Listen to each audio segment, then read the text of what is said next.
If D, E, and F are respectively the midpoints of the sides AB, BC, and CA of triangle ABC, then we have to find the ratio of the areas of triangle ABC and DEF.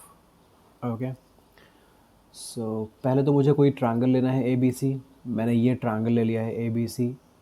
और triangle A B सी के बारे में ऐसा कुछ mention नहीं है कि हमें आइसोसेलेस या इक्विलैटरल लेना है, तो मैंने एक नॉर्मल ट्रायंगल ले लिया है। Okay, triangle A B C. अभी मुझे बोला गया है D is the mid point of A B, तो मैंने ए बी पर मिड पॉइंट डी ले लिया है। And E is the mid point of B C, तो ई मैंने ले लिया। And then F is the mid point of C ए।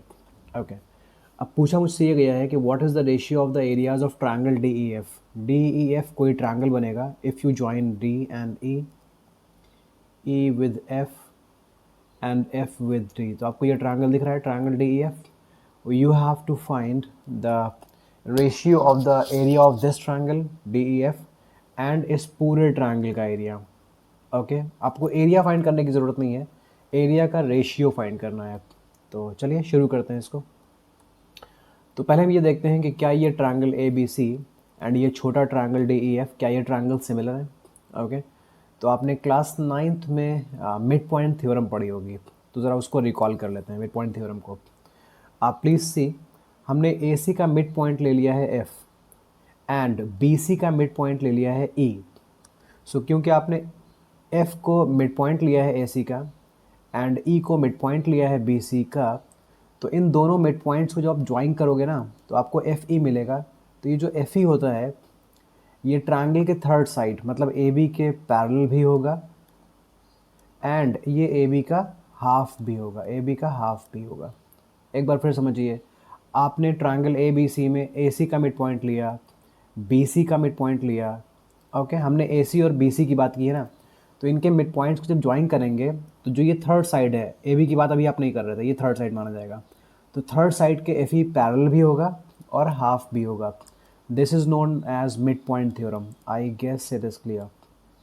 मैं यहाँ पर रीज़न लिख देता हूँ, मिड पॉइंट थ्योरम।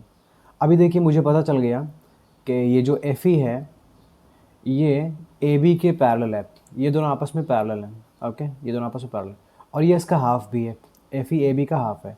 अगर ये क्लियर है तो चलिए आगे बढ़ते हैं अब। ओके, इसी तरह आप ये देखो कि ए सी का मिड पॉइंट एफ है एंड ए बी का मिड पॉइंट डी है। तो जब आप इन मिड पॉइंट्स को ज्वाइन करेंगे डी एंड एफ को, तो डी और एफ का जो ज्वाइन होगा ये पैरेलल होगा थर्ड साइड बी सी के एंड ये हाफ भी होगा बी सी के, हाफ बी सी। और इसके लिए भी हम रीज़न लिख सकते हैं mid point theorem. I guess it is clear. Confuse है तो प्लीज़ देख लीजिए एक बार फिर। मैंने ए बी के मिड पॉइंट की बात की, मैंने ए सी के मिड पॉइंट की बात की। तो अगर मैं ए बी और ए सी के मिड पॉइंट्स को देख रहा हूँ, तो मेरे लिए B C is the third side. तो जब मैं इन मिड पॉइंट्स को ज्वाइन करूँगा और मुझे डी एफ मिलेगा, तो ये डी एफ थर्ड साइड के मतलब बी सी के पैरेलल भी होगा और बी सी के हाफ भी होगा। And this is what we call mid point theorem. So अभी आपने देख लिया कि एफ ई ए बी का हाफ है and D F B C का हाफ है। सिमिलरली आप देखेंगे कि ए बी का मिड पॉइंट डी है एंड सी बी का मिड पॉइंट ई है। तो जब आप डी एंड ई को ज्वाइन करेंगे, तो this join D E will be parallel to A C and will be half of A C. D E is parallel to D is parallel to AC and half of AC, parallel to AC and it is half of AC, and this is because of midpoint theorem. I guess it is clear. Okay, अब ये दोनों triangles हम इनको similar दिखा सकते हैं। कैसे? आपको सिमिलरिटी की एक क्राइटेरिया मालूम होगी, एस एस एस। मतलब अगर दो ट्रायंगल्स के तीन कॉरेस्पॉन्डिंग साइड्स के रेशियोज इक्वल हैं, तो ये दो ट्रायंगल सिमिलर माने जाते हैं। चलिए D F and B C का रेशियो देखते हैं। D F and B C, तो you know D F is half of B C. आप यहाँ देख लो, D F is half of B C. तो आप इस डी एफ को रिप्लेस कर सकते हैं हाफ बी सी से, divided by B C and B C cancel, तो ये 1/2 आ गया। मतलब D F and B C का रेशियो 1/2 आ गया। इसी तरह आप डी ई एंड ए सी का रेशियो फाइंड कर लें, तो डी ई की वैल्यू हाफ ए सी है, you can see it from here, and this A C is A C, तो A C and A C cancel, half फिर आ गया। तो आपने देखा डी एफ और बी सी का रेशियो भी 1/2 है, डी ई और ए सी का रेशियो भी 1/2 है। अब मेरे पास और क्या बचता है, एफ ई बचता है। मैं एफ ई और ए बी का रेशियो फाइंड करता हूँ अब, F E and A B, F E upon A B. तो you know F E half A B के इक्वल है, you can see F E is equals to half A B. तो मैं F E को replace करके लिखता हूँ half A B upon A B.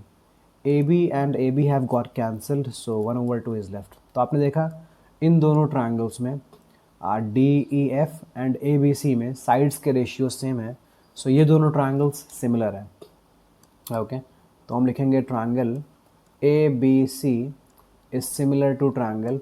अब ये ए बी का रेशियो किसके साथ था, ए बी और एफ ई एक साथ थे, तो अगर ए बी सी को मैं सिमिलर रखना चाहूँ तो मैं रखूँगा एफ ई डी को। चेक कर लेता हूँ, A B and F E corresponding है, B C and E D corresponding है, B C and E D no, थोड़ी सी मिस्टेक है, मैं यहाँ पर ई एफ डी लिखता हूँ, ई एफ डी। अभी चेक करता हूँ, A B and E F, A B and E F they are corresponding, B C and F D, B C and F D, yes they are corresponding, then AC and ED they are corresponding, yes AC and ED। सो हमें corresponding sides का ध्यान रखते हुए similarity लिखनी होती है। I guess it is clear, okay, I guess it is clear. So A B C and E F D लिखने वाला हूँ मैं, A B C and E F D, A B C and E F D. चलिए ठीक है, अब मुझे find करना है ratio of these areas D E F and A B C. area of triangle DEF divided by area of triangle ABC। So DEF you know दो triangle के areas का रेशियो वही होता है जो उनके कॉरेस्पॉन्डिंग साइड्स के स्क्वायर का रेशियो होता है।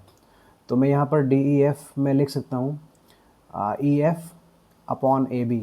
आप देख लो EF and AB corresponding sides है ना, तो आप इसके स्क्वायर के इक्वेट कर सकते हैं एरिया के रेशियो को, इस बात को याद रखिए। अब यू नो ई एफ को मैं लिख सकता हूँ, ये जो ई एफ है ना ये है half A B, okay, and this is A B, इसका मैं स्क्वायर कर देता हूँ। Now A B and A B have got cancelled, सिर्फ 1/2 बचा, तो 1/2 का स्क्वायर 1/4 होता है। तो आपको जो आंसर चाहिए था वो यही है, the ratio of the areas of triangle D E F to the triangle ABC will be 1/4। I hope it is clear. If there is any confusion, if you find it difficult, please write in the comment section. Thank you.